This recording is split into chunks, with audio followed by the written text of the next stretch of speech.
right. Close enough. Here we go. Oh shoot, I got the wrong thumbnail up there. Hang on, let me fix that. Silly me. Let's fix that, because this is not what we're talking about today. Hi everybody, by the way. I see you there. Let me oh, that's not even, what the hell is that? Why is my camera not working? Oh, that's kind of messed up. Well, I'm here, and I better figure out why the camera's not working, but let's at least get the right thumbnail. It's this one. Bam. Okay, done. Why is that full screen too? This is goofy. Oh, there I am. Hi. Welcome to the show. It's the Morning Night Live. I'm here finally, taking care of business this morning. It's weird how much stuff you have to do when you're not working. You still have so much stuff that you have to get done. So I'm doing my best to do that. Can you even hear me? I think so. Okay, there it is. Okay, everything's working now. So anyway, music's loud though. I got you. So it's gonna be a short show today. I got so much stuff I gotta do. I got to deal with short-term disability and all this other crap, which I haven't been too good at manipulating. So we'll deal with that. I've been here all along. Was your vision attached? Okay, no, my vision wasn't attached to my head. When you manipulate stuff in Streamlabs, you can't necessarily see your monitor. So I pushed it over and realized, oh, I was there the whole time. So anyway, let's get this stuff started, because I don't really have much else to say for the pre-intro. So Johnny, stop the music. Thank you. And play. Uh-oh. What the hell's going on here? I'm having technical difficulties. Play the intro. Ladies and gentlemen, coming to you live from the Lucky Dog studio in a hidden location somewhere in the upper Midwest of the United States of America, it's a brother making his own way, but with all the wrong opinions. Welcome to the Morning Night Live with your host, the one and only P-Dog Knight. All right, thank you. Stop the music. Good morning, everyone. Welcome to the Morning Night Live. I'm your host, Marty, also known as P-Dog Knight on the internet. And welcome to the P-Dog Knight channel. What do you mean the background's still wrong? Look, sometimes things appear not as fast as me speaking. It's like there's a little bit of a lag. So I did fix it, I think, didn't I? Yeah. Paul just said what? Yeah, that's the right background. Anyway, I'm happy you're here today, because I'm always happy when you're here. Thanks, Sound Noble Nation, for tweeting out the show. Biggest thing right now for me, I don't even, I love the donations. I love the likes and all that stuff. Share the stream somewhere. Please share the stream. I want you to focus on sharing the stream. That's the big one. Thank you for those who already do that on a regular basis. It's really a big help. If you have any social media presence at all, I don't care if you have 10 followers, if you have 1,000 followers, you have 100,000 followers, share the stream somewhere. Facebook, Twitter, any of those other Twitter lookalikes, anything at Tumblr, Reddit, wherever. By the way, I don't even know the answer to this question. Is there a P-Dog Knight subreddit that I've never heard of? I mean, usually people tell me when they're doing stuff. Why am I having trouble with internet connection? Why is my phone problems here? The internet connection's problems. I don't know why. Anyway, I'm fine on the computer though. You guys see me just fine. Yeah, is there a P-Dog Knight subreddit? I'm curious. I have no idea. Anyway, we're just going to get into a few things that are trending in the news and only a couple topics today, because like I said, I got to keep this one short. And I may or may not be successful at that. That's, me. Sometimes if Gunfox throws me an article and I go on a rant or, something happens, sometimes it just goes and I can't help it. And since I don't have as many time constraints, when you don't work, you don't have as many time constraints, but then you feel like you feel guilty for not getting stuff done. For example, I should have changed my, what is that, the countdown video. I should have changed that in May, and I still haven't done it. I haven't changed my outro, which I'm going to do those today. I'm going to take some time to get that done because I'd be probably tired of seeing my trip to San Diego from February. So I'm going to change those. I'm going to throw up some Hawaii video, and maybe for the outro I'll do some when we were up at Mackinac Island because there's some great footage there. But so I'm going to try to get those done today. We'll see. By tomorrow, we'll find out if I'm successful at doing that. But since my wife has an early work day today, if she gets home earlier than normal, I can't sit for a long time either. That's the problem. If I sit, I have danger of blood clots. But if she gets home early, then I like to hang out with my wife. So I don't necessarily do anything for the show when she's at home. When she has longer days, like on Mondays, she always has a late day. And so I do a lot of extra stuff for, making videos and whatnot. But anyway, that's not here nor there. I want to start the show. So let's say hi to everybody and get it going. First in the chat over on Rubber is Mr. Avocados Dabley, who gets the bell. Also, good morning, Sully209, Mike Savage, Blurg, and Jimmy Does Hotep. Welcome. I'm glad you guys are here watching the show. By the way, my cup today I got the reparations cup of water today because I can't drink coffee for a while. This is another cup I got in Hawaii. If you know the significance of this cup, type it in the chat. It's the BB39. If you know what that is, type it in the chat. Okay. All right. Now over on YouTube, first in the chat was. That's great water. This is the best water. I can't drink coffee for a couple months because of my surgery. Anyway, first in chat on YouTube, Mr. Jesse Leon. Yeah.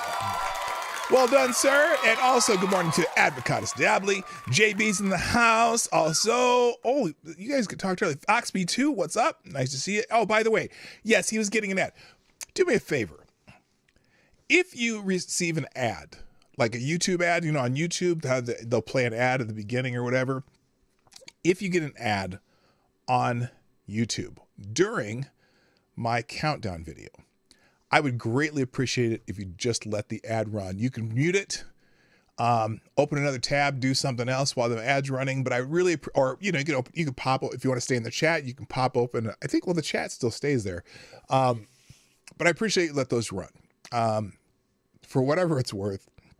That the extra 3 cents I might get from it, I would appreciate it. So just mute it if you don't want to watch the ad and go do something else because it's during my countdown anyway. I'm not doing anything during the countdown. There's people in the chat. You can talk to people in the chat, but that helps me a little bit too. All right, moving on. Also, good morning to the Grand Inquisitor, Mr. Tyre Alexander. Just a reminder too, go follow Tyre Alexander on YouTube too. I mean, he has a gaming channel that he does some stuff. It's always kind of fun. Good morning also to my brother Trippy Liberty, my friend from the internet. Good morning also. Jonathan Peterson, welcome back, sir. Nice to see you again. Shrapnel's in the house. Dumb Beard is in the house. Good morning, sir. Reaccion Puerto Rico. You lovely island of tropical breezes. Good morning, my friend. Also, good morning, too. As I scroll down, Rotten Corpse is in the house. Those ain't real, dude. Hello. And that's kind of it for now. I'm sure more people will figure out we're live right now. 17 in the house, 9 likes. Get that ratio up to the normal thing. Big boat number 39. But what is big boat number 39? Those ain't real, dude. If you know that answer to that, let me know. Somebody's going to remember it. Is it big boat? Is that what that stands for? I don't even know what the BB stands for. But what was big boat 39? Something we visited in Hawaii. That's a big hint. You should be able to figure it out from there. Yes, AD, it's the USS Arizona. And we went to we were in Hawaii. We went to go visit the U.S. Arizona Memorial when we were at Pearl Harbor. We spent an entire day at Pearl Harbor. And that was, wow, that was wild, man. I mean, they have a really great, it's basically turned into a museum, although it's still an active base. So, there's some things you can't take. Like, for example, when you take the ferry over to the Arizona Memorial, you can't they're not allowed to video. Or no, I mean, is he not allowed to take pictures? I don't know. You can't, there's something they said you couldn't do. I don't remember because I was still taking video and they didn't give me any shit. But that's an amazing museum just about the entire event. They have one of the, one of the torpedoes that was launched, and they have just all sorts of information about it. And so we went to the Arizona Memorial. That's just, I mean, just to talk about a solemn place, the going and see the names of the men who died in that carving on the, marble. And then we also went on the U.S. Missouri, took a tour of that. And one moment where I had this kind of aha moment when we were visiting was when we were standing at the spot where the Japanese, commanders, whatever, leaders came and signed the official surrender decree. And they have a spot on the ship memorializing that where, because you see pictures of it all the time and they have the pictures there, but they have the spot where that was signed. And I was like, God, that's just such a big part of history. And it's just wild just to think that you're standing there. And what's also interesting about the U.S. Missouri is that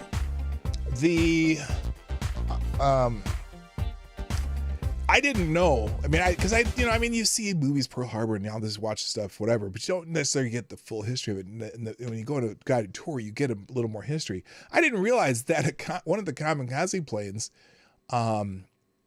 actually struck the Missouri during Pearl Harbor, but it hit at an angle where it didn't damage the ship enough to be useful, and they actually repaired the ship and recommissioned it twice. Once, before World War II, it had hundreds of guns on it, and then they retrofitted a bunch of new weapons on it. That was one of the ships in the Gulf War too. So it's wild just to think a ship that that was there in 1941 was also still being used in, the late 90s. And they finally decommissioned it again because they got rid of the battleships and now they have destroyers with all modern weaponry. But it's just a wild place. Just the idea that you're standing at this place where this thing happened that is such a big part of American history. It's just freaking wild. I really appreciated being there. So anyway, and that was just cool. I just enjoyed that tour of Pearl Harbor. It was amazing. So, all right, let's move on. Thank you. First sponsor of the day, Gunfox61, dropping a Hamilton in the tip jar, and you are the new Streamlabs Superstar sponsor of the day. Dropping a Hamilton, giving me an article.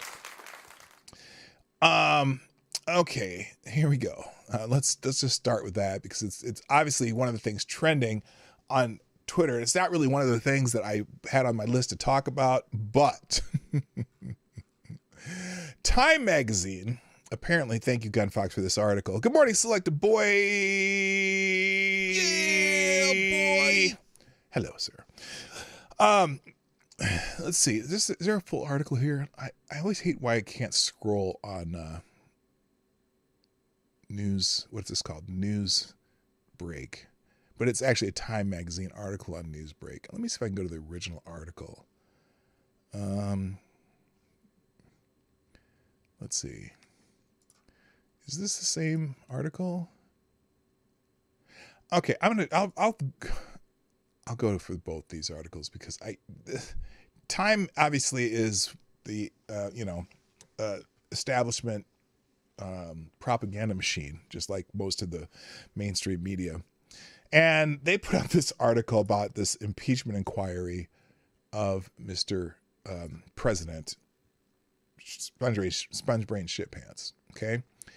And so here it is. Absolutely shocking. Impeachment experts say inquiry may be weakest in U.S. history. Now, this is interesting.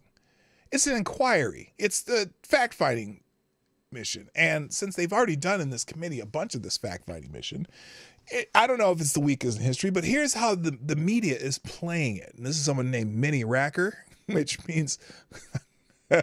I better not say it. Small Democrats. Anyway, Speaker Kevin McCarthy took a rare step on Tuesday. A rare step? Really? Announcing the launch of an impeachment inquiry into President Joe Biden over his son's Hunter foreign business dealings. No. Not over his son's foreign business dealings. On Joe Biden's profiteering from his son's business dealings. That's why. It's not because of his son. It's because of Joe Biden. If his son was doing business in China and went and flew there on his own, not on the vice presidential jet, if he had been, if Hunter Biden hadn't been funneling cash and many millions of dollars to the rest of the family, and foreign governments were, obliquely paying the Biden family in many different ways, there would probably be no impeachment inquiry. For example, now a lot of people are comparing it to Ivanka Trump and Jared Kushner, who were doing business long before Donald Trump became president and continued to do business after he was president. And did that help after he was president? Sure, but they weren't funneling money to him because he was in office, which in this case, it seems now, the accusation is that they were funneling money to Joe Biden through a bunch of shell companies because he was the vice president of the United States. And apparently, it seems that some of the couple policy ideas were okay, I just looked at the chat by mistake. Stands for Big Balls 39. No, it does not stand for Big Balls. And Those Ain't Real says it stands for Battleship. Okay, BB as in BB on BB-39. BB-39 would happen to be the USS Arizona. Okay, let me get back here. Trump's wealth did not follow the same trajectory of his political service. No, in fact, his wealth took a hit because of his political service. And so, anyway, the House has voted to impeach just 3 presidents: Andrew Johnson, Bill Clinton, and Donald Trump, who was impeached twice. But even the launch of an impeachment inquiry against a president has only happened a handful of times. 2 impeachment experts tell us time that there is less evidence implicating Biden of wrongdoing than in any of those previous inquiries. Really? 2 impeachment experts. So who are the 2 impeachment experts? I'm curious. Like, is it Robert Reich and who else would be a pundit? Keith Olbermann? Are those the experts? Who are the experts? Quote, "This is very disturbing for people who study past impeachments because impeachment is really a very extreme measure." Well, they're not impeaching him. It's an inquiry. I mean, the inquiring minds want to know, as do so the general public. However, the media is not going to tell you. Says constitutional scholar Philip Bobbitt. I wonder if he's related to Lorena. What was Lorena Bobbitt's husband's name? He became a porn star after they reattached him. Anyway, a professor at Columbia Law School and expert on the history of impeachment, who co-authored an updated edition of Charles Black's classical legal text, Impeachment, a Handbook, in 2018. Quote, "I honestly don't know that there is any evidence tying the president to corrupt activities when he was vice president or now."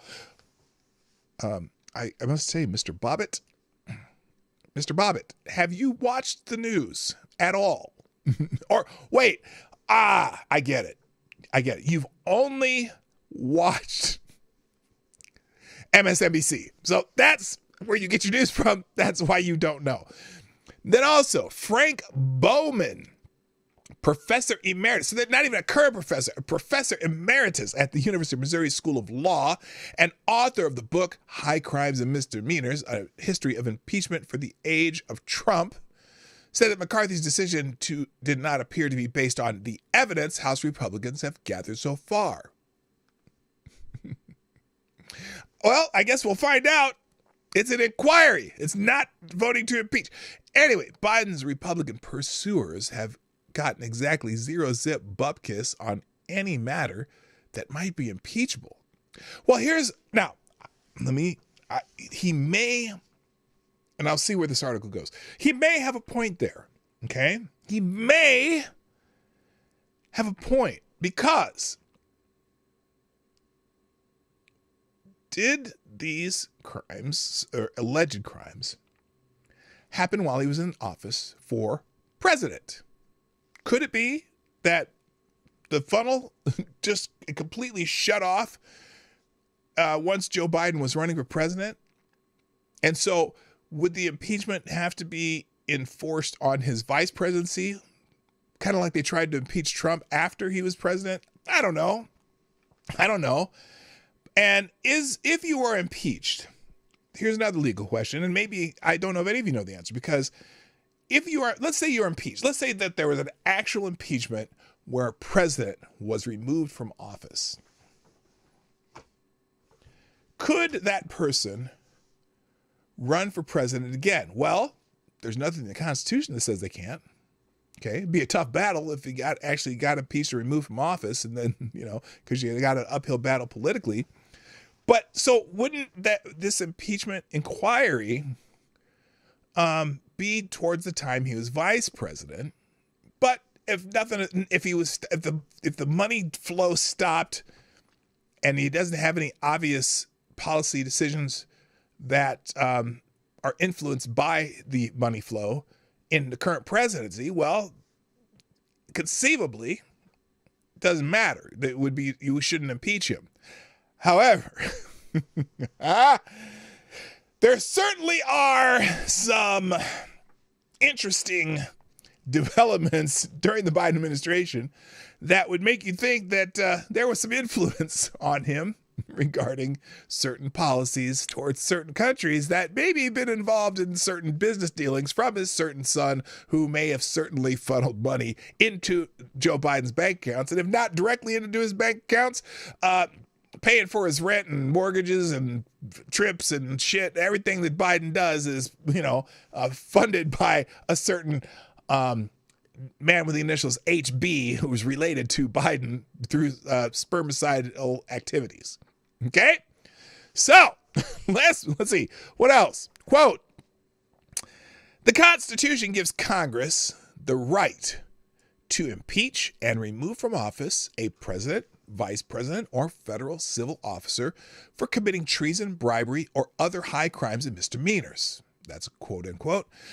Historically, before the House votes on impeachment itself, the misconduct charge brought by a legislative body, it has usually launched an impeachment inquiry, a formal mechanism that moves the process along. However, an inquiry is not a legal requirement for impeaching a president, and the rules around what constitutes one are poorly defined. So again, these professors are saying, oh, this is a weak and blah, blah, blah, blah, blah. But if it's poorly defined, what's the problem here? It's an inquiry. It's not the actual impeachment. Now, let's see. Let's move on here. According to Bowman, setting aside whether the 5 previous presidents who faced impeachment proceedings ought to have been impeached and convicted, there was at least some evidence indicating that they committed misconduct.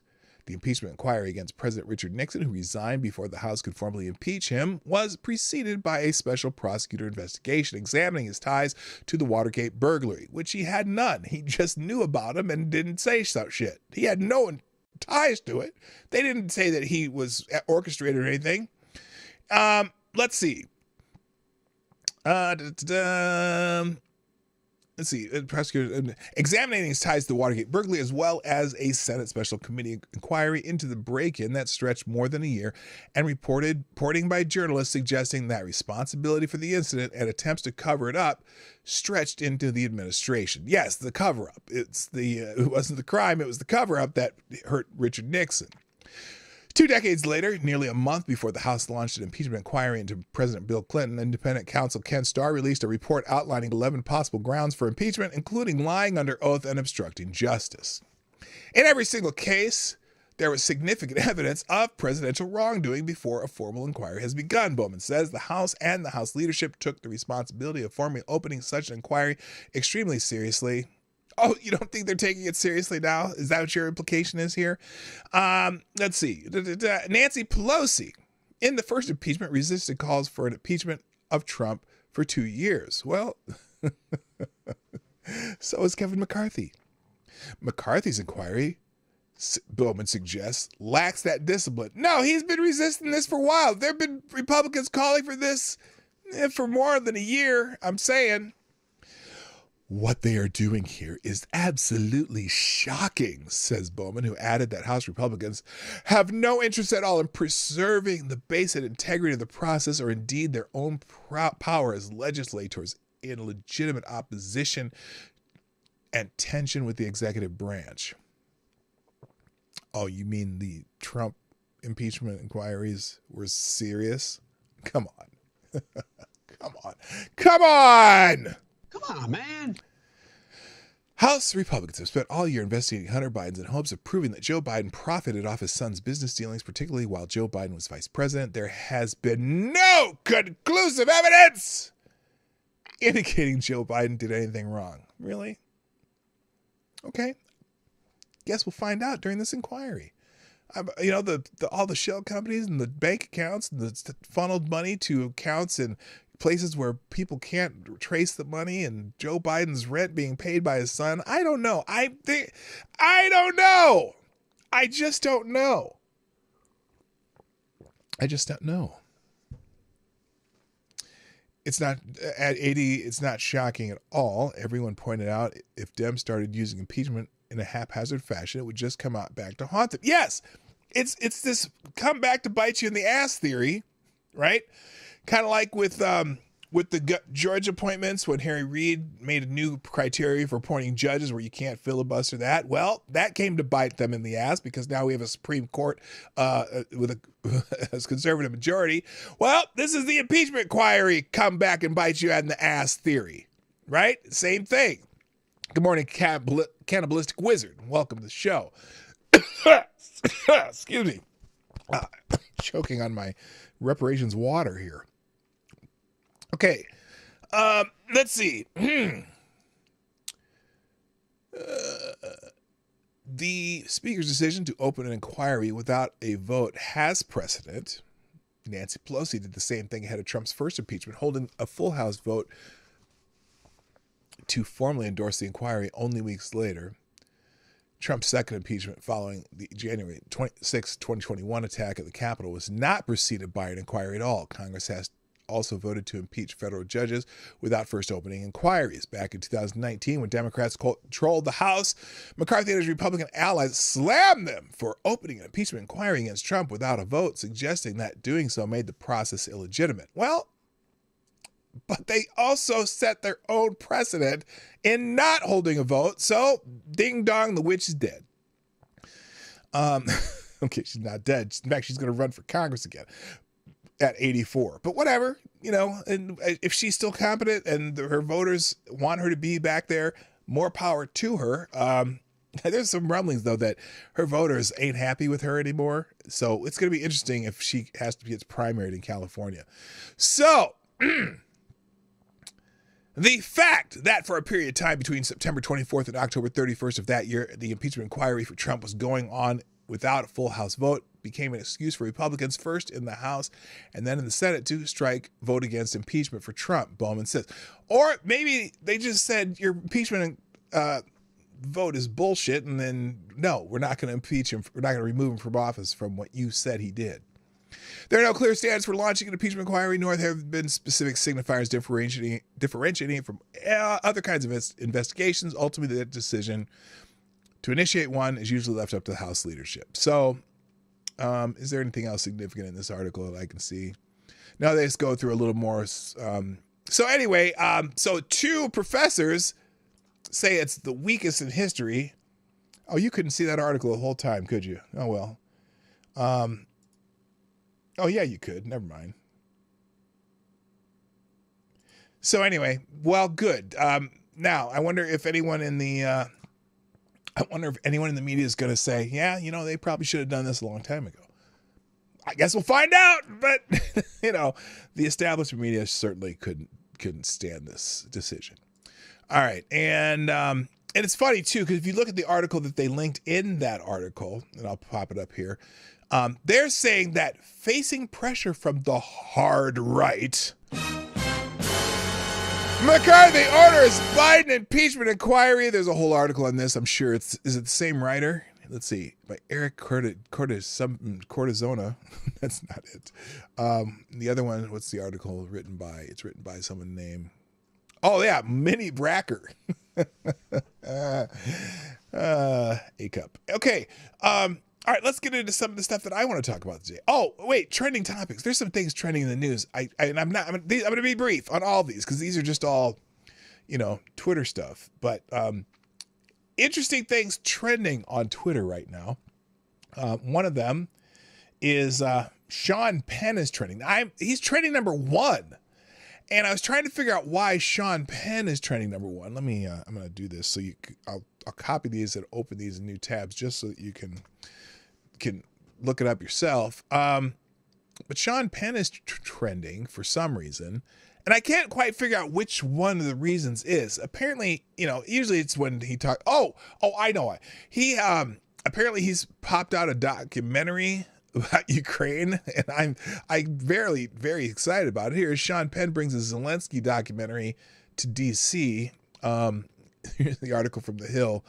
Sean Penn brings a Zelensky documentary to D.C. He's bringing a new documentary on Ukrainian President Vladimir Zelensky and the country's fight against Russia to Washington. The Academy Award winner will be in the nation's capital on Thursday for a screening of his new film, Superpower, at the Motion Picture Association.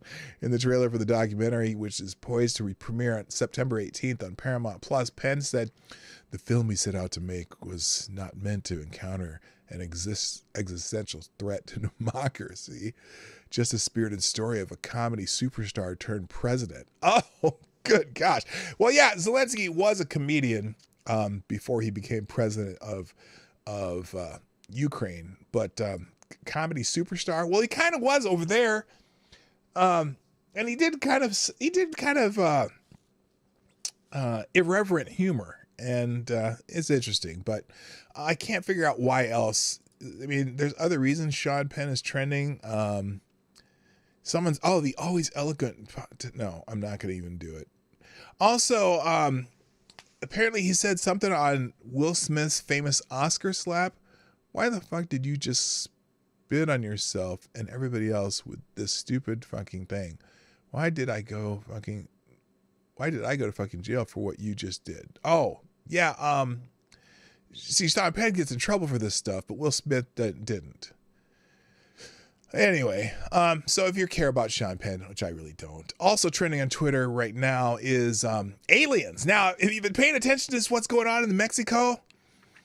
Apparently in the Mexican Congress, and who knows if this is real or not, but they have a couple people in the Mexican Congress have we gotta be careful here because you never know what's gonna pop up first. It might be dicks, tits, and clitori. I don't know if that's the if that's the term, but in Mexico, oh good God. There's some funny memes already, but in Mexico, in the Mexican Congress, by no less, they have unveiled what supposedly are alien bodies. So attention, closer look into the alien bodies that the Mexican government has unveiled to the public and the test that has been carried out on them. So they say they're finding, they found non-human DNA, and skeletal remains in Peru. These are, but they're probably 1,000 years old. So, it's very interesting, and there's a lot of funny things going on about it. Probably the best meme though is this one. That motherfucker is not real. Anyway, so that's some interesting news. They now nobody knows real or hoax. I don't know, but it's interesting. Also trending on Twitter right now. Let's see, what was the other one? I have a bunch of them that I was going to talk about. Oh, E.T., because the alien remains look like E.T. So it makes me wonder, did Steven Spielberg know something, or did he have some inside info? Because the alien bodies do look like little tiny E.T.s. Hello, Gen T, what's up? Over at Chili's, they found old Jared kimchi. What? What does that say? Those aliens look about as real as my parents' love for me. Oh, ouch. Oh, dude, come on. Oh, that's bad. All right. Now, also, let's see what else is trending. E.T., I have that one already. Candace Owens is trending. Now, one of the reasons Candace Owens, well, there's several reasons she's trending, a couple, but because she trends all the time. Some people are just kind of upset with her, at least my friend Tree is, for doing this interview with Andrew Tate. And Tree of Logic just wanted to remind you all that Candace Owens is a piece of shit and was always a piece of shit. Imagine being a woman promoting a man who bragged about abusing women, manipulating women, degrading women, raping women, and being a pimp. Couldn't be me. She has a point. Also, she's going to be doing an interview with Russell Brand on Russell Brand's show. That should be interesting because they're two very, very quick-witted people. And Candace is always very well prepared for any attacks against her. And I don't know if Russell Brand, though, seems to be lately, if you pay attention to Russell Brand at all, while he is always been kind of a leftist, he's also kind of old school pragmatic too. And it's interesting the transformation of Russell Brand as he's delved into his own show, his own podcast, and his politics, and his show that he does. I think his show's on Rumble too. So he's a very interesting fellow. So if you scroll through that topic line, you'll get that. Let's see what else. I didn't. Let me cut and paste this so you have a tab open for it. Also, people are talking about what else? What was the other one I had? That's not it. Some of these are gone. Oh, Danilo Cavalcante. Are y'all familiar with Danilo Cavalcante? This is the shitbag illegal immigrant who committed a heinous crime. And let me find that. He's been apprehended. Now, what's interesting about this one is I kind of vaguely paid attention to this story until I saw, I think it was Ed Krasenstein mentioned something about this. So here's the update. The U.S. Border Patrol strike team, with the assistance of their canine dog, eventually located and arrested Danilo Cavalcante, a convicted killer. The canine dog detected his movement in the bushes. Cavalcante is currently being transported to a federal prison. More up-close photo of his arrest have been released. In 2021, with horrifying brutality, he stabbed his girlfriend, Deborah Brando, 38 times, killing her in front of her 7-year-old daughter and 4-year-old son. He was wanted in Brazil for a 2017 murder. He's Brazilian. He's an illegal alien, and, in some ways our government killed her. So now this is what gets me. Okay. Ed Krasenstein seems very concerned that we're describing Canelo as an illegal alien. And he made this really stupid point, because it's kind of his nature, saying, is it necessary to continuously point out that Danilo Cavalcante, who was just captured in Pennsylvania, is a, quote, illegal immigrant? Well, if he were not an illegal immigrant, he wouldn't have been here to murder somebody, right? But he continues, isn't this the same as labeling a criminal as being a MAGA supporter or a Democrat? Then he talks about this stupid statistic. Facts show that American citizens are arrested at a higher rate for non-immigration related crimes than immigrants are. Thoughts. And my thought is, hey, Ed, that's a bullshit statistic, because nobody's talking about the crime rate for immigrants. Okay. That particular stat that you use, and a lot of Democrats and leftists and immigration, open border type people, oh yeah, immigrants commit crimes at a much lower rate than U.S. citizens or natural born citizens, right? Excuse me. Excuse me. When they use the word immigrant, they're not talking about just illegal immigrants. They're talking about all immigrants. And I'm not surprised that immigrants to this country commit crimes at a lower rate than normal Americans. Okay? Or, naturalized citizens, whatever. Because they're here because they want to be here. But when you just pare it down to illegal immigrants, we shouldn't be having any of that crime because they shouldn't fucking be here, you moron. And they don't count that, for some reason. I don't know why. But they don't. You may have a statistic for illegal immigrants, probably because they pretend they don't know how many are here and they don't want to raise a fuss amongst those people who say, oh, maybe those motherfuckers shouldn't be here. Okay? So, shut the fuck up, Ed. You know you're lying with statistics again. And guess what? I don't care if it were lower among illegal immigrants, which I don't know that it is. But by the way, crossing the border illegally is illegal. That is a crime. But I digress because he's saying, well, crimes, non-immigrated related crimes. Well, guess what? If those illegal immigrants were not here, there wouldn't be any, right? So shut the fuck up. That's dumb. That's a dumb argument. Okay, Ed, it's a dumb argument. Anyway, breaking Danilo Cavalcante, the illegal immigrant who escaped prison 14 days ago, because he was escaped from prison too, has been captured and is in police custody. Illegal immigrant was captured around 8:15 a.m. Eastern Time in North Chester County, just days before escaping. Cavalcante was sentenced to life in prison without parole for stabbing and killing his ex-girlfriend. So good. FTG, whatever, Danilo Cavalcante.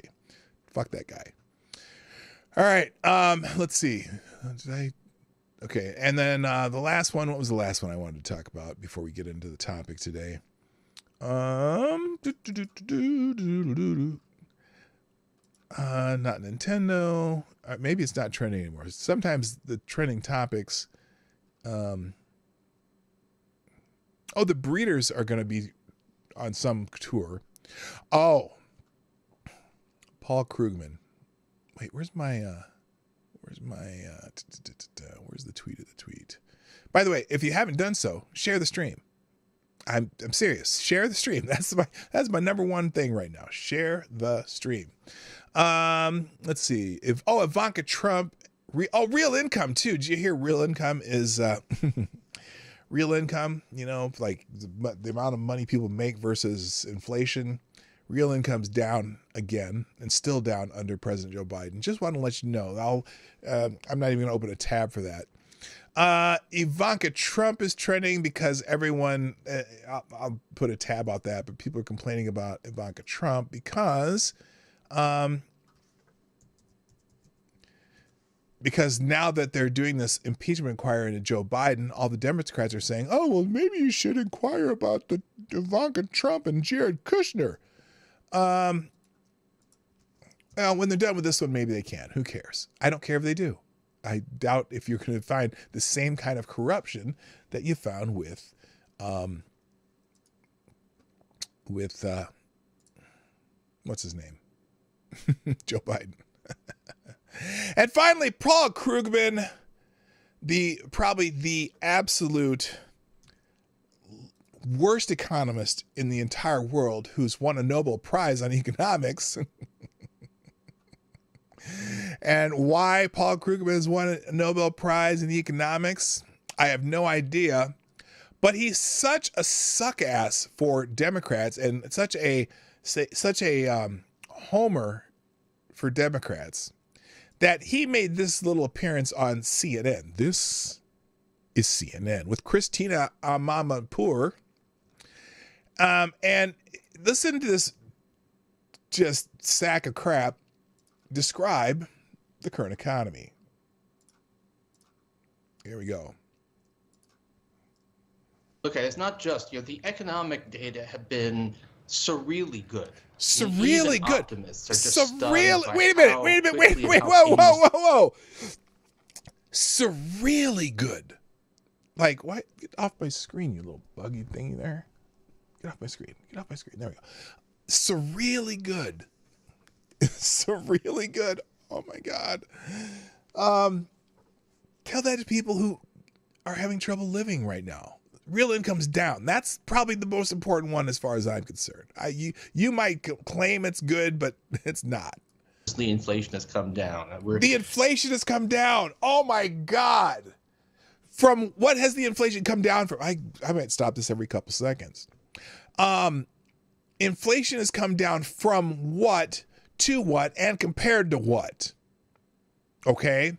Yes, inflation has come down from the highs during this administration and are still higher than before this administration came into being. And the cumulative inflation since the beginning of this administration is a historic high.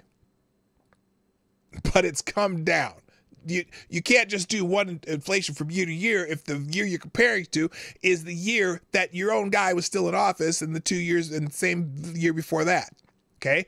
How about you compare it to the time in office between one era and another era? If you compare it to just this era versus another era, it's crap and everyone's hurting. And you just have no idea because you live in your little fucking ivory tower with whatever millions of dollars your net worth is. No hint of a recession. No hint of recession. Now they say there's probably not going to be a recession. Yeah, we'll see. They're hedging their bets on that. Never know, but no. So far, inflation not too far from the target of 2%. Not too far from it, but it's by most measures. No, it's above 3%, 3.1, but still, it's higher than their target, and it's higher than any time during certain other administrations with funny hair. And all of that just achieved painlessly. So this is great. Painlessly. Oh, it's just painless. Oh, Goldilocks. People say it's a terrible economy. But what's really odd is that people don't behave as if it's a terrible economy. Oh, really? We can talk about surveys. Right, because everyone's using credit for everything now. Yeah, remember you used to talk about credit crisis and shit like that? Yeah, because people don't know how to curb their urges. But sometimes they have to. Some people are choosing between food and rent. In which people seem to be relatively happy with their own financial situation. Or we can just look at behavior. People are out there with a lot discretionary consumer spending, travel, hotels, restaurants, all of. Why? And why might they be doing that? Yeah, they are. We did, and we're but it's like, yeah, if you're cooped up for 2 years, you're gonna go out and do shit because you're tired of being cooped up for 2 years. Yeah, of course. Duh. That is booming. So people are acting as if they're in good shape financially, and yet they say, wow, this is a disastrous economy. Somebody must be a disaster for somebody, but not for me. And, we don't really understand. Yeah, nobody's paying more for food. Nobody's paying more for fuel. Nobody's paying more for rent. Nobody's paying more for anything. Their crews. No, it's everything's just fine. There's nothing to see here. There's no fire. No, don't run. Be calm. Everything's just fine, Paul. And why this is happening, but and I can come up with multiple stories. But it's funny. And who is doing this, Paul? I'm confused. People in your circles, maybe. Good God. Hello, Swirly. What's up? And Shrapnel. What's up? So anyway, if you want to watch the rest of this, you can. But he's trending because a lot of people are making fun of him for this. And good God, man. What's wrong with you? I don't know if I just want to start with A or A or Z. What's wrong with you? VIP Paul Krugman still can't get why folks don't think the economy is doing well. Maybe this is why. Let's look at the Twitchy thing here. I'll put out one link on this one. Here's the Twitchy story on this, which is probably going to be funny. I haven't looked at it yet, but it just seemed like their wheelhouse is good at making fun of people who are this stupid.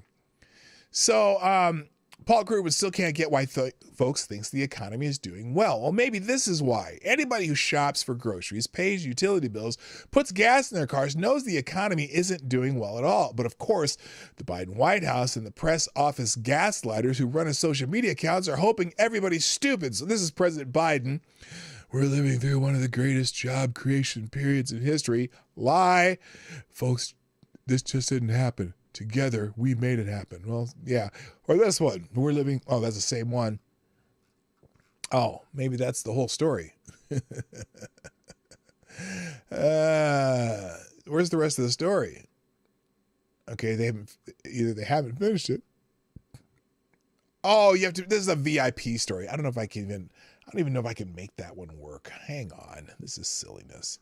Let me just try and see if my little tricks here works here.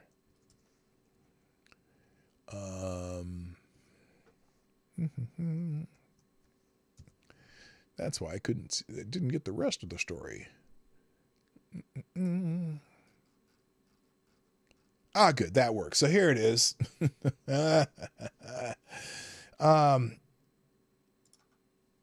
Let's see. Let's just do the center here. There we go. So anyway, now that kind of lying can be expected for the bunch in the White House, but Biden can also rest easy knowing he's got so many in the media and also a New York Times Nobel laureate economist helping out. Not only does Paul Krugman agree with the White House gaslighting about the economy, but he's baffled as to why more people can't see how great everything is going. We just saw that. So does this guy really believe that? Or no, he's lying but can't bring himself to admit that Biden is a disaster. So people who just commenting on that, tell me you don't buy your own groceries without telling me that. Other people kind of like this disconnect. By 2005 or so, it will become clear that the internet's impact on the economy has been no greater than the fax machines. Oh, yeah, that was a Nobel laureate in 1998 talking about the internet. Also, remember when Trump won the 2016 election and Krugman predicted markets would never recover? Good times. In any case, reality tells a different story than the one Krugman's pushing. CBS News, incomes fell in 2022 and more people fell into poverty after the end of the pandemic benefits like stimulus checks. Yes. Bidenomics, baby. August inflation report, price pressures remain stubborn and gas prices push up the inflation rate. Now, remember, he said it was under 3%. You know, the target's about 2%. Oh, really? This is from September 13th. Consumer prices rose 3.7% in the year through August, marking another month of accelerating inflation. Oh, excuse me. I'm sorry. Was that the target, Paul? Also, there's definitely a disconnect, and it comes from people like Krugman. After a month of accelerating inflation, quicker than economists expected, time for another round of articles and Sunday show segments asking why the public isn't exhibiting unalloyed joy at the glorious state of the economy. Well, yeah, that's it. Economic weather must be pretty good inside an elitist bubble. Joining Krugman in the gaslighting effort is CNN, who says Americans have never been wealthier. Fan-fucking-tastic. I guess those people at CNN who have stock portfolios are probably doing okay. This is CNN and Paul Truth. But it doesn't matter because the cost of living has never been so high. Salaries haven't kept up with inflation. That's Christina Pushaw, who's a advisor to Mr. Ron DeSantis. So it's flat out gaslighting, and Paul Krugman is the king of it. So there you go. Those are the trending topics right now. Let's get into the main topic so I can get out of here because I only got a couple. Well, I have plenty of time. I don't have any time constraints. But anyway. Oh, by the way, Jesus Christ. We did the query. Okay, so now, and then just here's a corresponding. I'll move this article over by the Paul Krugman, because Paul Krugman was a shot. Here's the chaser.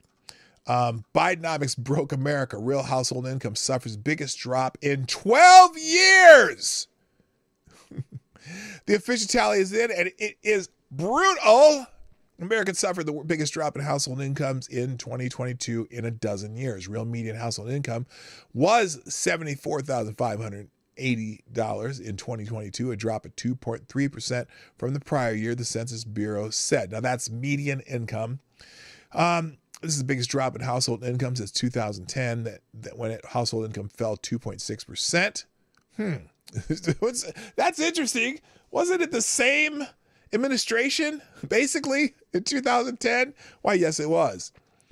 It's the fourth worst year in records going back to 1985. The declines were driven by high inflation. The measure of inflation that is used to calculate real income rose 7.8%. That worst inflation since 1981. And the real median earn, and remember, in 81 was the coming off of the Carter years, first year of Reagan in office. So do the math. The real median earnings of all workers, including part-time and full-time workers, declined 2.2% between 2001 and 2022. Median earnings of those who worked full-time year-round fell 1.3% in 2022. The figures are even worse once taxes are figured into the equation. Real median post-tax household income fell in 2022 8.8%, because see, nothing like raising some taxes that they say they didn't raise. It won't hurt the working man, because they're not going to tax anyone who makes under $400,000 a year. That, my friend, is a lie. Lies, yeah. Okay, now let's get into the last couple of articles. And this is, wait, where did she go? Oh, here it is. Okay. Now, I have two articles about this woman here on the screen. Oh, what the hell did I do there? Let's see. Let's do it there. This woman on the screen. Now, this is a woman running for a state house race in Virginia. Now, I know you probably heard about this story. Apparently, this is a woman who she and her husband were doing live sex shows on a site called Chatterbait. Now, I'm not familiar with Chatterbait. Some of you may be. Let me repeat that. I'm not familiar with Chatterbait, but some of you may be. Anyway, but she's mad.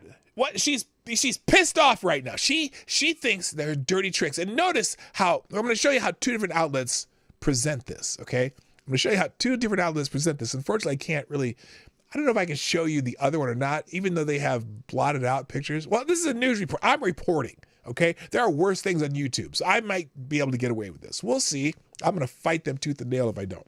Anyway, Virginia Democrat in key state house race calls sharing of pornographic videos the worst gutter politics. Now, is she saying that because some personal home video of her and her husband in intimate situations for their own viewing pleasure got leaked on the internet, and that's what happened, and that's worse gutter politics? She's shocked and amazed that perhaps someone stole some video and it wasn't, the public shouldn't be seeing this because she's trying to run for office.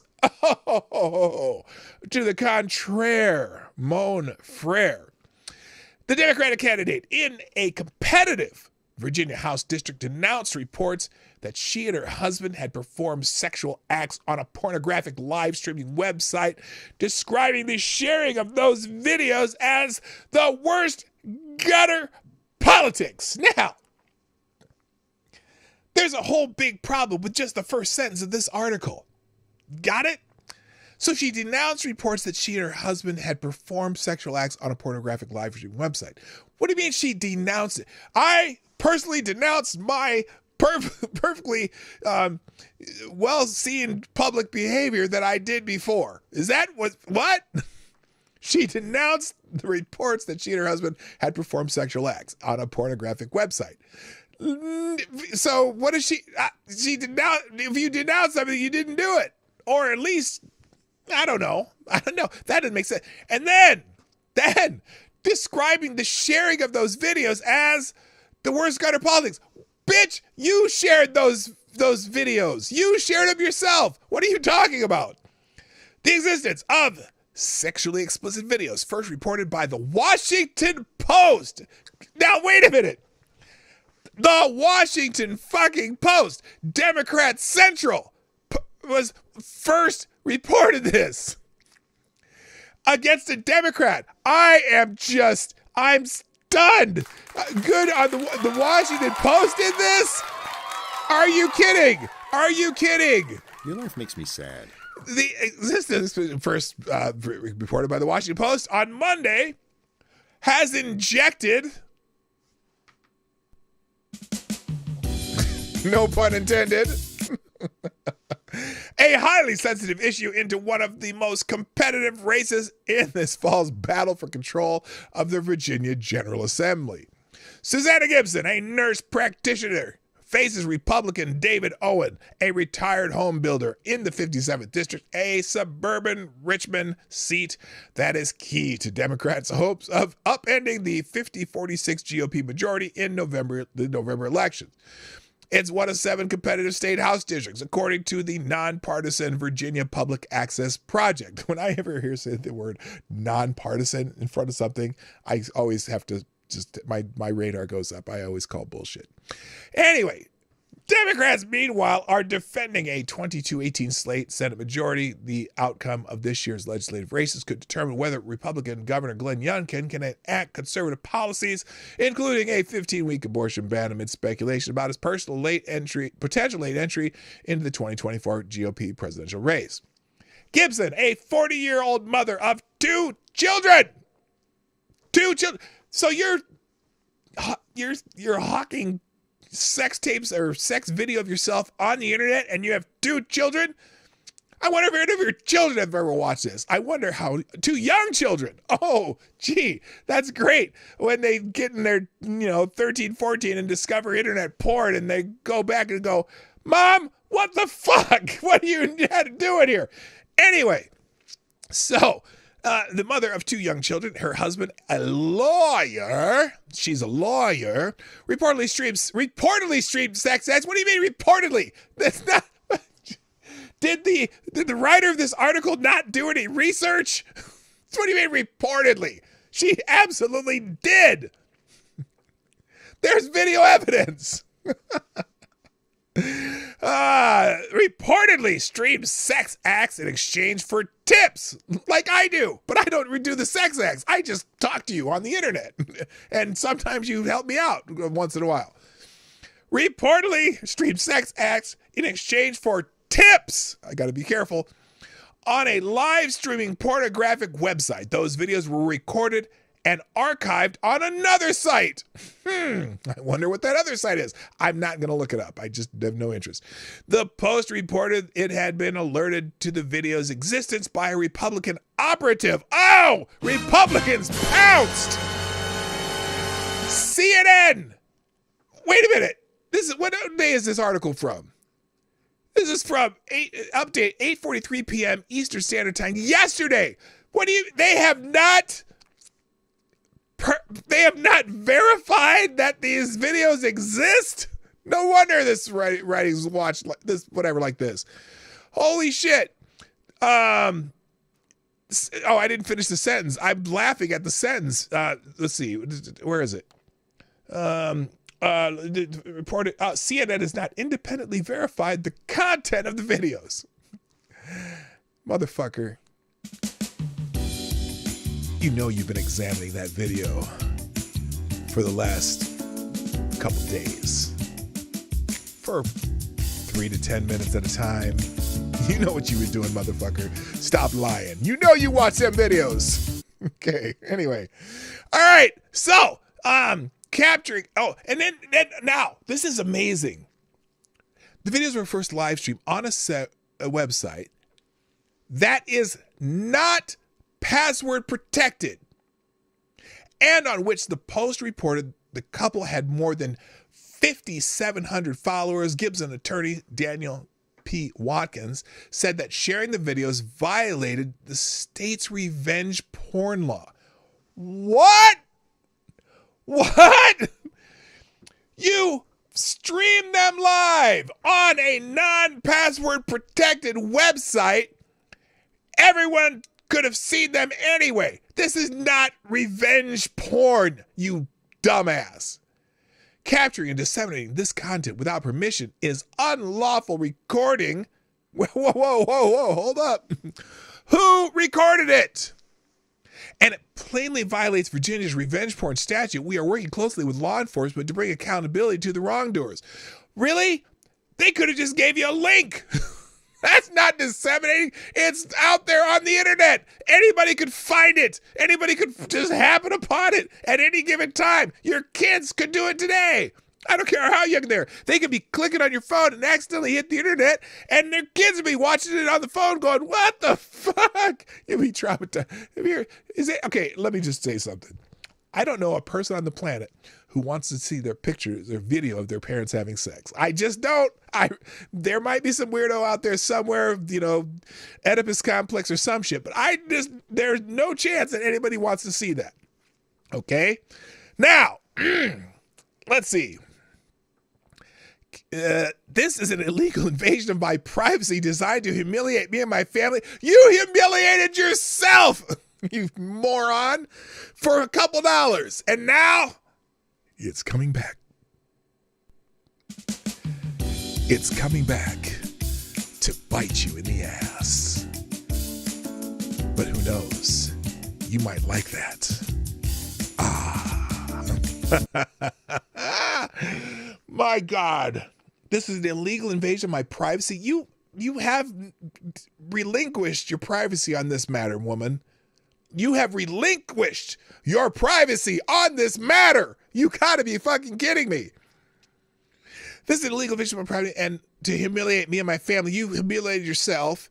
It won't intimidate me. It won't silence me. I don't care. And frankly, I don't care. Did I mention I don't care? No one's trying to silence you, but they get a glimpse into what your world is like. And then, what is this? She said in a statement shared with CNN, my political opponents and their Republican allies have proven they're willing to commit a sex crime to attack me and my family because there's no line they won't cross to silence women when they speak up. Oh my God. Oh my God. We care about individual liberty. Also, look what she's doing in their bedroom. Yeah, I got you there, Jimmy. I get that. You're right. But her to complain about it is pretty sus too. I mean, I don't care what she does. If she wants to run for office and she does sex acts online, fine, let it be known. But seems that she seems a little upset that people know about it now. So, you know what I mean? It is a waste of time, but it's, you know what? It's not a waste of time for everybody. You know what I mean? Oh, anyway, she added, my political opponents and the Republican allies have proven they're willing to commit a sex crime to attack me and my family because there's no line they wouldn't cross to silence a woman when they speak up. They are trying to silence me because they want to silence you. No, just explain what you're doing. Okay? It's okay. People get up into people's business all the time when you're running for office. So, look, this is something you did. If you're not embarrassed by it or whatever, you did it, whatever, for over what you want to do, I don't care. But people know now, okay? And they can make decisions based on what you know. Okay? You want to be sex acts for money, you want to be porn star, whatever. You know, and she's a fine looking lady. I don't care. I'm sure somebody enjoys that shit. But why don't you want people to know that this is something in your, it's part of your work history? Because you were working it, girl. Come on now. So anyway, my point about Owen Gibson, a Republican opponent, said in a statement that he found out about the existence of the videos on Monday when the Post story was published, like everyone else. So yeah, I'm sure this is a difficult time for Suzanne and her family, and I remain focused on my campaign. Good for him. That's a good answer. Now, I don't know that I'm reluctant to put it on the screen, so I don't think I'm going to, but I'm going to read a different version of this article from the Washington Free Beacon. So the CNN, clearly, in bed with Democrats and running the party line. What is this? Washington Free Beacon certainly has a right of center editorially, has a little bit different take on the whole thing. And I think it's entertaining. So we'll just start with the headline. Again, I'm not going to put it on the screen because even though they have the naughty bits blurred out, I'm thinking maybe they just. I'm not going to take a chance with YouTube. But before I do that, thank you, Jimmy Das Hotep, dropping another Hamilton in the tip jar, which makes you also the Streamlabs Superstar sponsor of the day. Jimmy Das says, you aren't wrong at all. I think both are true. You don't put your cat on the internet for strangers and not expect people to see it, especially if you aren't running for office. This was tactical. It might have been. You might be right there. Thank you, Jimmy Das Hotep. Dropping Hamilton in the tip jar. If you want to sponsor the show, use Streamlabs. The link's in the chat somewhere in there if you scroll enough. Thank you for sponsoring the show, sir. And you are, I always appreciate your support. So here is the watch. Now I'm just going to read it because, again, I'm not going to show it, even though they have the naughty bits start out, but they're definitely in positions. And they put pictures in their article with the naughty bits start out. The headline, okay, the headline of the Washington Free Beacon story on this is, quote, I need a sip of water because I'm...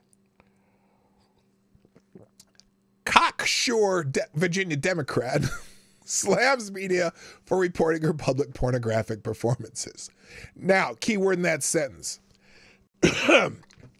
Oh, by the way, I'll put the link to this. I mean, it's not salacious. I mean, it's salacious, but it's not, because it's not the purpose. It's a news article talking about a person running for a state representative. So here's the article if you want to read it in the chat. Susanna Gibson and her husband earned money performing sexual acts under the moniker Hot Wife Experience. Oh, baby, Hot Wife Experience. A Virginia Democrat on Monday slammed the national media outlets for reporting that she and her husband performed sex acts for money on a pornographic website. Is it true or not, woman? It's 100% true. Susanna Gibson, whose fate in November's election could determine which party controls the Virginia House of Delegates, moonlighted as an adult performer on Chatterbait.com. The Washington Post and the Associated Press reported Monday Gibson and her husband performed on the username Hot Wife Experience since at least May 2022, soliciting payments on publicly live-streamed videos that users could watch me pee or engage in anal sex. Woo! That's a little more descriptive than the CNN article now, isn't it? Although a majority of Gibson's sex shows were public, the 40-year-old nurse practitioner claims that outlets sharing her X-rated recordings are committing a sex crime. For pointing it out? Really? In a statement to the New York Times, Gibson's lawyer stated that he and his client are working closely with the FBI and local prosecutors to bring the wrongdoers to justice. I'm sorry. If this goes to court in any form, I'm sorry, it's going nowhere. It's going nowhere.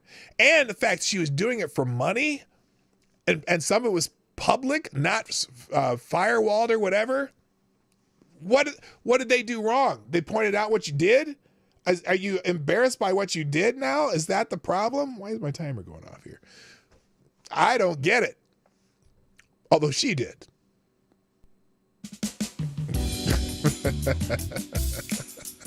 I can't resist. Good afternoon, Mr. Brent Hayes. Nice to see you. So anyway, now let's see. I'm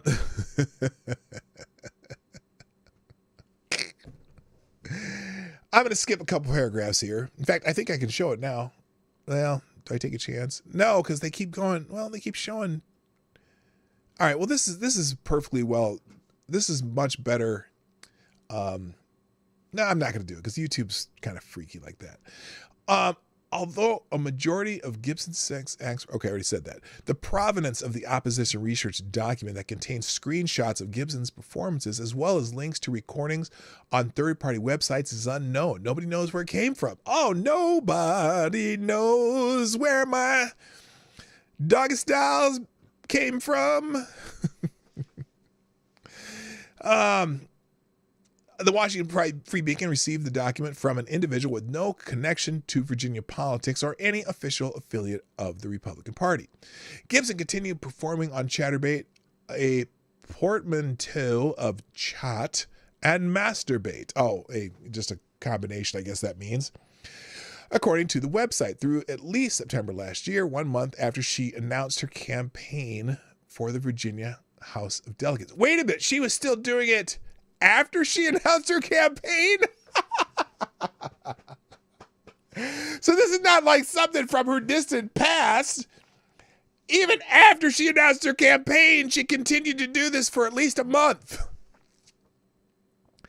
It is unclear how much money Gibson, who in May received the family-friendly seal of approval from the left-wing family-friendly Virginia, earned as an adult performer. Well, they consider this sex work, so they think that sex work is family-friendly.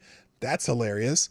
This is a lot more information we got from CNN, isn't it? Now, to solicit more tips with a P from viewers, Gibson would cite on several occasions the, quote, good cause, end quote, for which she was raising money. Chaturbate users may tip performers with tokens, which cost 10 cents to purchase, after half of all the token proceeds are given to the performer. Gibson's campaign did not immediately respond for a request for comment about whether any money she raised on Chaturbate was used for a campaign. Well, that's one way.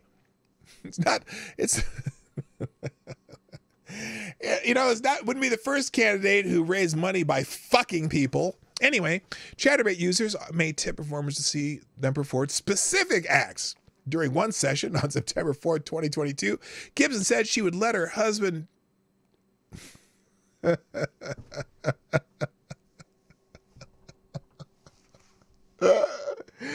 They wrote it out. They literally didn't even do quote marks. They would let her husband fuck me in the ass doggy style in a private room if someone wants to pay. Yeah, you can watch me pee. Let me block a few people, and then y'all can watch me pee too if you tip me in some tokens. So she's not just sex act. She's offering to pee for people. Anyway, Gibson is the latest female Democrat to garner attention for her sexual exploits. Former California Representative Katie Hill resigned from Congress in 2019 after a sexually explicit photo surfaced from that confirmed Hill and her ex-husband had been engaged in a throuple with one of Hill's female staffers. So anyway, boy, oh boy, oh boy. This gives me a poll question, and no, that's not. Yes, it is a double entendre. Anyway, here's a poll question. Does what's her name? Susanna Gibson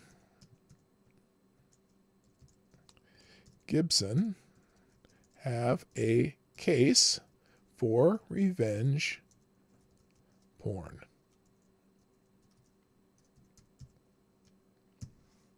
There's the poll question. Does Susanna Gibson have her case for revenge porn? There we go. That's the, we have a poll on YouTube right now. Hello, you ridiculous lunatic. What's happening? All right.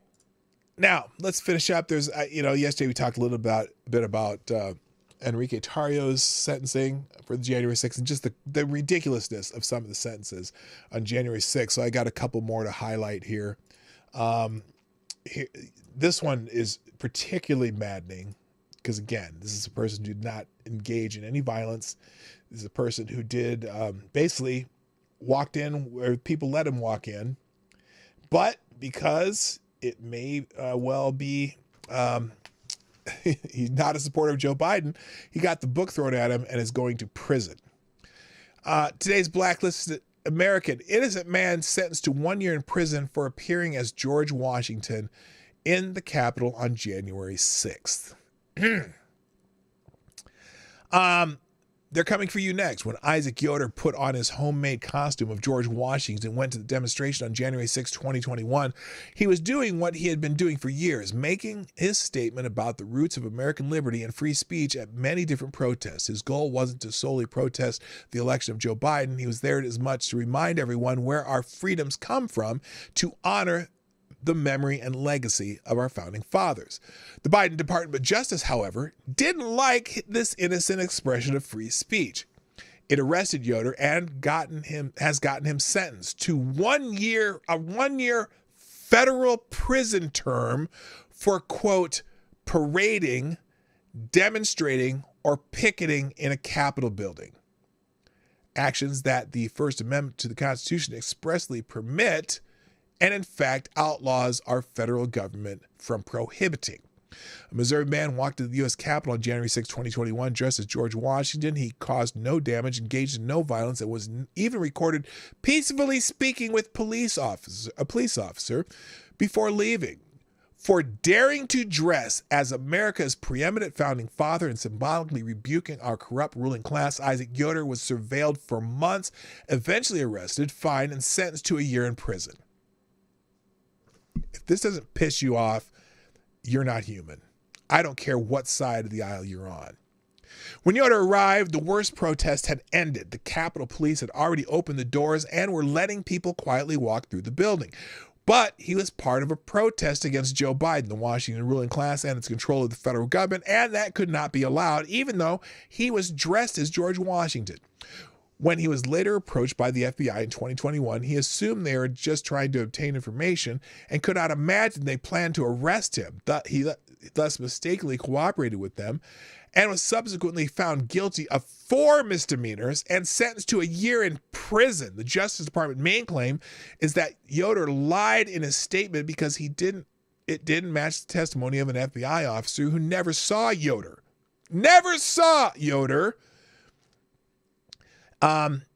Was in a different part of the Capitol and experienced something completely different. Yet Yoder's statements did match those of another officer who actually spoke to him and was a witness to Yoder's actual behavior. In other words, Yoder was found guilty for actions done by others, by witnesses whose testimony actually proved he was not part of the actions. And as he notes in an interview, they, the Biden administration, keep trying to act like we were accusing them of being tyrants. That's not right. I don't act like that. Okay, but stop proving us right. When they do that, they only add fuel to the fire of people who call them tyrants. Yes, they do, because there is nothing else you can say. They are being very vindictive. They hate America. They hate God. They hate the American people, and they hate anyone who stands in their way. Yoder has a wife, 3 young children. They have set up a Give, Send, Go donation page. Please consider donating to them to help them, and more on that. So anyway, can anyone explain that? Can anyone explain that? It's insane. These charges would have been dismissed immediately had it been another party member. You know what I'm saying? So this is crazy. And here's another one. InfoWars Owen Schroyer also got sentenced to prison over the Capitol riot for 60 days. The government wanted 120. So here it is. InfoWars host Owen Schroyer was sentenced to 60 days in a federal prison on Tuesday over January 6, 2021 riot at the U.S. Capitol, despite he didn't step foot inside the Capitol itself. Didn't go inside. They're still putting him in prison for 60 days. I was not part of any larger plan for illegal activity or violence that day, Schroyer said in his sentencing hearing Tuesday morning. Still, U.S. District Judge Timothy Kelly sentenced Schroyer to 60 days in prison. Kelly recently sentenced former Proud Boy Enrique Tarrio to a record high 22 years in prison over the Capitol riot. Kelly sentenced Schroyer to 60 days in prison over federal prosecutors' request for 120 days. Quote, here's what the federal prosecutors wrote in their memorandum. Schroyer helped create January 6th. The government respectfully requests that this court sentence him to 120 days of incarceration, 12 months of supervised release, 60 hours of community service, and $500 in restitution. Now, in the months prior to January 6th, Schroyer spread election disinformation paired with violent rhetoric Violent rhetoric? I'm curious what he means by that. To hundreds of thousands, if not millions of viewers. Really? So he spoke on the internet, like said stuff. Interesting. So basically they're sentencing him for speech. They're putting him in prison for what he said. In response to the government's sentencing memorandum, Schroyer's attorneys argued the government was infringing on Schroyer's First Amendment right to free speech. Quote, Mr. Schroyer and every person capable of speaking in the United States has a right to utter the speech Mr. Schroyer used. Schroyer's attorneys argued that the government would suggest otherwise is a frightening commentary on our times. It absolutely is. The government sentencing memorandum is a shocking effort to criminalize dissent and warrants a stiff rebuke from this court. Mr. Schroyer has every right to believe and assert to this very day that the 2020 election was stolen. Doesn't matter if it's true, he has the right to assert that. Schroyer's prosecution over events of January 6, 2021 stemmed from a previous plea agreement Schroyer reached with the federal prosecutors in 2019. As NBC News detailed, quote, Owen Schroyer is one of only a handful of January 6 participants charged with a crime despite neither entering the Capitol building nor being accused of committing violence or destruction on Capitol grounds. Well, that's not true anymore because there are others. Prosecutors charged Schroyer because he had previously signed a deferred prosecution agreement after interrupting a congressional hearing in 2019 and has agreed as part of that case not to utter loud, threatening, or abusive language or engage in any disorderly or disruptive conduct at any place upon the United States Capitol grounds. Well, they didn't say that's not what he's been. Well, I guess it's what he's been accused of. Roughly 1,100 defendants have been charged in connection with January 6th. More than 600 have been sentenced, and of those, more than 370 have been sent to prison. So that's the end of the facts on that. I don't care. Both of those cases are bullshit. I hope they're being appealed, and I hope it goes all the way to the Supreme Court and they're immediately let go. Now, speaking of Enrique Tarrio, this is my last one of the day, I think. Is it? Well, I have one little quick, funny video to show you at the end. Speaking of Enrique Tarrio, though, he was on a Twitter Spaces a couple days ago from prison. Apparently he can talk on the phone for 15 minutes at a time while he's in prison. And on this Spaces, he says that the feds try to coerce him into implicating Donald Trump. Interesting. Former Proud Boys leaders Enrique Tarrio claimed federal prosecutors tried to coerce him into implicating former President Donald Trump in the January 6, 2021 Capitol riot. Last week, U.S. District Judge Timothy Kelly sentenced Tarrio to a record high 22 years in prison despite not being in Washington on January 6. 22 years. He wasn't there. He was not there. And they sentenced him to 22 years in prison. Last week, I don't know what instructions I would give somebody at this point. I'm not speaking.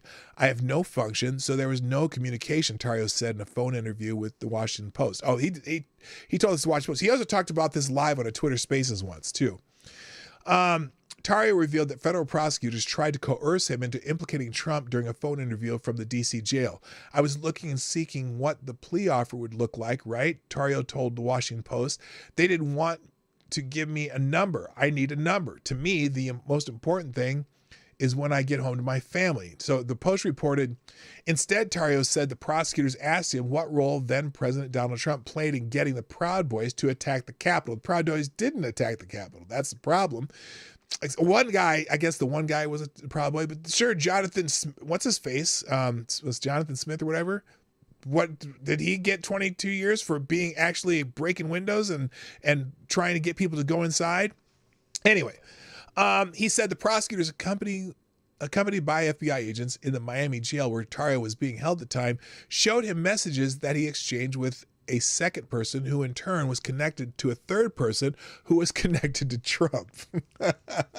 I heard it from a friend who heard it from a friend who heard it from another. You've been messing around. Hello, Brandon Narlo. What's up?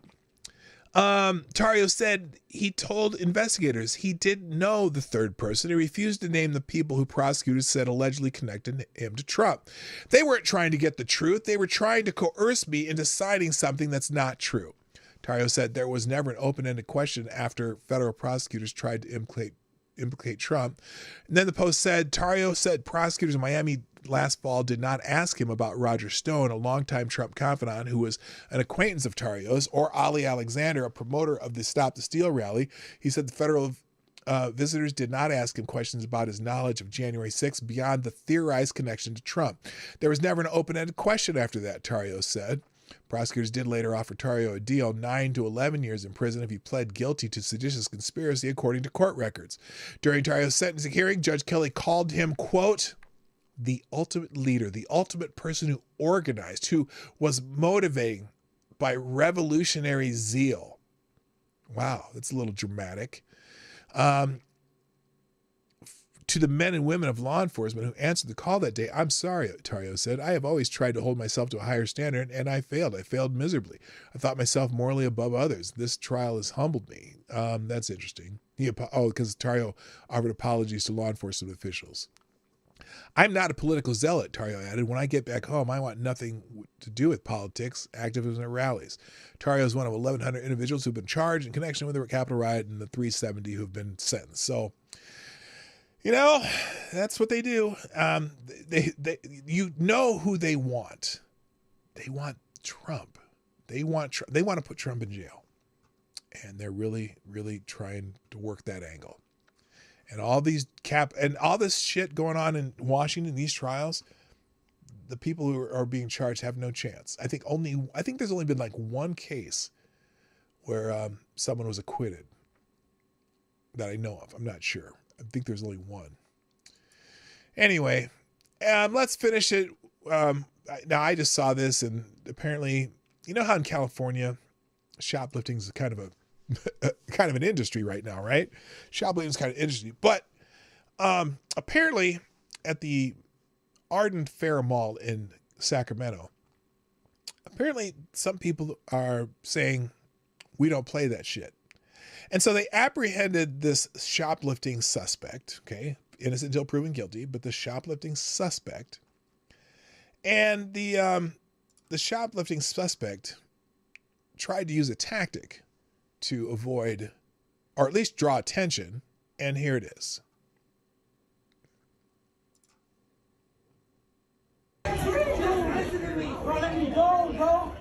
Let me go. So he,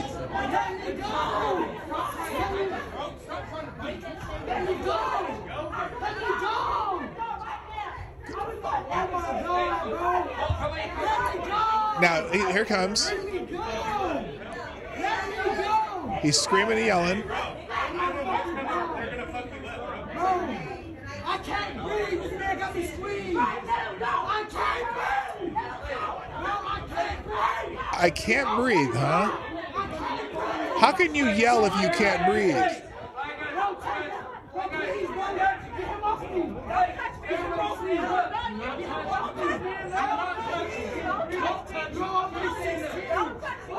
He's clearly breathing just fine.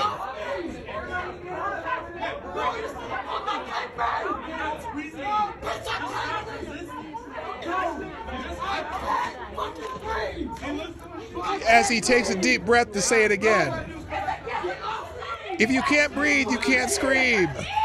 Hello, Faithless.